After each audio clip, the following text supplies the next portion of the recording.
Highways ఆ మధ్య రోజాకి సంబంధించి ఇంకా పొలిటికల్ హడావుడి ఏం మొదలుగా అప్పట్లో ఈజీగా ఒక 6-7 నెలలు దాటేసినట్టుంది. జబర్దస్త్లో ఉన్నటువంటి గెటప్ సీన్ కానీ రిమైనింగ్ అందరూ కూడా గట్టిగా రోజా మీద తిరగబడ్డారు. అది కూడా ఏ రకంగా గౌరవం ఇస్తూనే ఏమని, మీరు మీ రాజకీయ అవసరాల కోసం మీ పార్టీలో మీ పార్టీ అధినేత దగ్గర మీకేదో పేరు వచ్చిద్దని ఆయన దగ్గర శభాష్ అనిపించుకుందామని. వాసవి ఆన్లైన్ సర్వీసెస్ మా వద్ద పాస్పోర్ట్ వీసా సర్వీసెస్ కలవు. వీసాలో 99% అప్రూవల్ సక్సెస్ రేట్ ఉంది. Please contact 8019482544. మీరు ఏవి పడితే మాట్లాడద్దు. మీరు ఏం మాట్లాడారో తెలిసిందా? అసలు ఆలోచించే మాట్లాడారా? ఆ చేతికి నరం అనేది ఉండదు, ఎముక అనేది ఉండదు. ఇవ్వటమే తెలుసు ఆ మనిషికి. ఈ చేతితో చేసిన దానం ఆ చేతి కూడా తెలియనివాడు అటువంటి మనిషి. ఆ మనిషిని పట్టుకొని పిల్లికి బిచ్చం పెట్టడంటావా? ఎవరికి సాయం చేయలేదంటావా? ఏం మాట్లాడతావు నువ్వు అసలు? మీరు మాట్లాడిన మాటలు వెనక తీసుకోండి. రాజకీయంగా బురద తల్లుదామని చెప్పేసి మీరు మాట్లాడారే, కొంచెం ఆలోచించి మాట్లాడారు అసలు అవి అంటూ గెటప్స్ నువ్వు రేంజ్లో రోజా మీద ఫైర్ అయ్యాడు. అఫ్కోర్స్ నేను కూడా వీడియో ఇచ్చాను, నా క్యారెక్టర్ ఎస్పీ ఛానల్ కూడా వీడియో ఇచ్చాను. ఏమని, అసలు రోజా ఏం మాట్లాడుతుంది?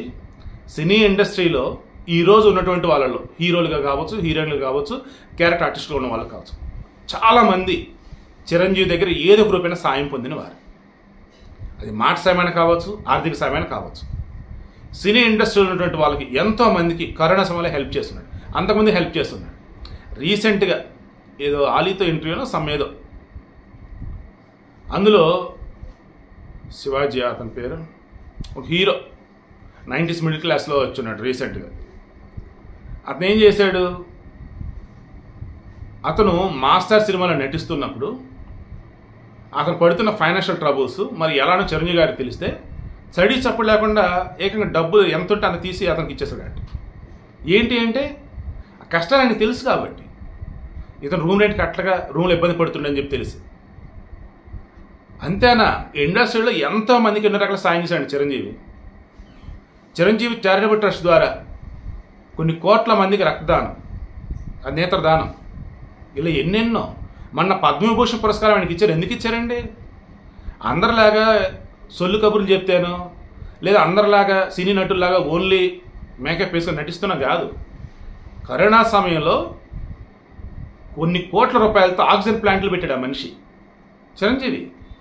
ఇలా చెప్పుకుంటూ పోతే అసలు చిరంజీవిని ఆయన ఎవరికి సాయం చేయడు అనే మాట కలలు కూడా ఎవరు అనలేరు, కానీ రోజా అంది.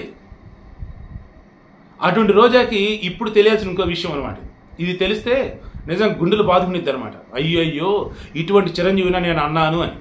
ఎందుకంటే సీరియస్లీ ప్రభు సినీ జర్నలిస్ట్, ఈయన సినిమా ఇండస్ట్రీలో బాగానే క్లోజు. మన ఈ మధ్య రీసెంట్ చిరంజీవి బుక్ కూడా అది రాసినట్టున్నాడు. ఇది కొంచెం అన్ఈజీగా ఉంది. దెన్ ఆసుపత్రికి వెళ్ళాడు. వాళ్ళు చెక్ చేశారు, హార్ట్లో బ్లాక్స్ ఉన్నాయా, 80% క్లోజ్ అయినాయా అని చెప్పేసి అన్నారు. దెన్ అతను చిరంజీవి గారికి తెలుసు కాబట్టి సెకండ్ ఒపీనియన్ తీసుకుందాం అన్నట్టుగా ఏ ఆసుపత్రికి వెళ్ళాలి ఏంటన్నట్టుగా, సార్ ఇట్లా వెళ్ళాను ఇలా అన్నారు అని చెప్పేసి అన్నాడంట. దెన్ మన చిరంజీవి గారు సెకండ్ ఒపీనియన్ కాదు అసలు, ఇమ్మీడియట్గా నువ్వు ముందు ఆసుపత్రికి వెళ్ళిపో, నేను చూసుకుంటాను చెప్పేసి ఏ ఆసుపత్రికి వెళ్ళాలి ఏంటి మొత్తం చెప్పేసి పంపించేసి ఇక అక్కడ డాక్టర్తో మాట్లాడి ఏకంగా ట్రీట్మెంట్ చేయించేశారు. ఏంటది, స్టంట్లు వేశారు. మామూలుగా 80% బ్లాక్స్ అంటే ఓపెన్ హార్ట్ సర్జరీ అవ్వాలి, బట్ లక్కీలీ ఇతనికి స్టంటులతోనే అయిపోయింది. సో స్టంట్స్ వేశారు. ఆ స్టంట్స్కే ఖర్చు కానీ రిమైనింగ్ అంతా కూడా చిరంజీవి గారే చూసుకున్నారట. ఇప్పుడు అతను చెప్తున్నాడు, ఆసుపత్రిలో ఉన్నప్పుడు మురళీమోహన్ గారు, తర్వాత శ్రీకాంత్ వీళ్ళు వచ్చి కలవటం, ఉత్తేజ్ వచ్చి కలవటం, పరామర్శ ఇవన్నీ ఆయన ఇంటికి డిశ్చార్జ్ చేయవచ్చు. స్టంట్ అంతా హార్డ్లీ 1 డేలో మళ్ళీ డిశ్చార్జ్ అయిపోవచ్చు. సో 1 డేలో ఇంటికి వచ్చేస్తున్నాం. ఇంటికి వచ్చి బట్ రెస్ట్ తీసుకోవాలి, 10 డేస్ మినిమం రెస్ట్ తీసుకోవాలి. సో రెస్ట్ తీసుకుంటూ ఉన్నాడు.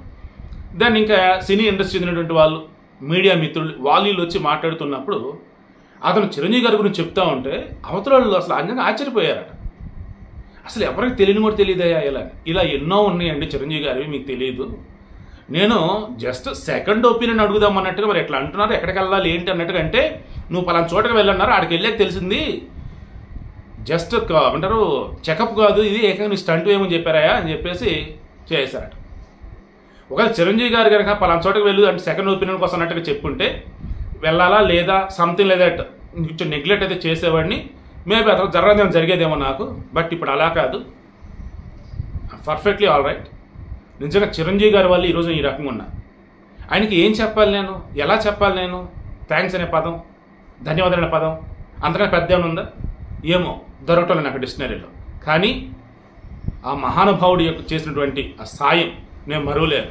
నా కుటుంబానికి, నాకు ఓ రకంగా ఆయన దేవుడు అన్నట్టుగా నేను చెప్తా ఉన్నాను. సో ఇప్పుడు నేను అడుగుతున్న రోజుని, మేడం రోజా గారు మీ వైసీపీలో ఇలా ఒక్కళ్ళని చూపిస్తారు? పోరి ఇలా మీరు సాయం చేశారు ఒక్కరికన్నా? చిరంజీవి విషయంలో కొన్ని లక్షల మంది ఉన్నారు సాయం పొందిన వాళ్ళు. అఫ్కోర్స్ పవన్ కళ్యాణ్, మీ గవర్నమెంట్ అధికారంలో, మీ పార్టీ అధికారంలో ఉంది. అధికారంలో ఉండే ప్రభుత్వం నుంచి అందరి సాయమే అందకున్న వాళ్ళు బోల్డ్ ఎంతమంది. కౌలు రైతులు ఆత్మహత్య చేసుకొని చనిపోతే ఈయన సొంత డబ్బులు తీసుకెళ్ళి ఇచ్చాడు పవన్ కళ్యాణ్. జనసేనకి సంబంధించి ఎవరన్నా జనసేన సైనికుల్లో, దట్ మీన్స్ జనసేన పార్టీ కార్యకర్తలు ఎవరైనా ఏదైనా హెల్త్ ఇష్యూస్ వచ్చినా, ఒకవేళ ఎవరైనా చనిపోయినా వారికి కూడా ఎంతో సేవ చేస్తున్నాడు ఈ పవన్ కళ్యాణ్. అటువంటి అన్నదమ్ముల గురించి మీ పార్టీ వాళ్ళు మీకు ఇచ్చిన స్క్రిప్ట్ పట్టుకుని చదివేసి ఏది పెడితే అది మాట్లాడారే. ఒక్కసారి మీకు మనసు అనేది ఉంటుంది, దాన్ని ఒకసారి చెక్ చేసుకోండి. మీకు కూడా చిరంజీవి చేసిన సాయం ఏంటో తెలుసు కదా. రేపెట్టి మీరు ఓడిపోతారు. కనీసం అప్పుడన్నా నిజాలు అప్పుడనే చెప్పండి. ఎవరు మీ చేత ఈ రకం వీళ్ళ మీద బురదలు ఇచ్చారు, ఎవరు మీ చేత ఈ రకం వీళ్ళ మీద నిందలేయించారు, ఎందుకు చెప్పాల్సి వచ్చింది ఏంటి అనేది. బట్ ఎప్పుడు చెప్తా నేను, పవన్ కళ్యాణ్ అండ్ చిరంజీవి వీళ్ళు నిజంగా కళామ తల్లి ముద్దు బిడ్డలే కాదు, మన తెలుగు వారికి సంబంధించి నిజంగా మనం ఎంతో అదృష్టం చేసుకోబట్టి ఇటువంటి వాళ్ళు మన మధ్య ఉంటూ ఉన్నారు. ఇంకా చాలామంది ఉన్నారు, నో డౌట్. అంటే మెగా ఫ్యామిలీలో వీళ్ళిద్దరి గురించి నేను చెప్తున్నా. అర్థమవుతుందా? ఎంతైనా సాటి మనిషికి సాయం చేయాలనుకున్నప్పుడు మాటలతో పరిమితం కాకుండా ఏకంగా చేతల్లో ఆ సాయాన్ని చేసి చూపించే వాళ్ళే ఈ మెగా బ్రదర్స్.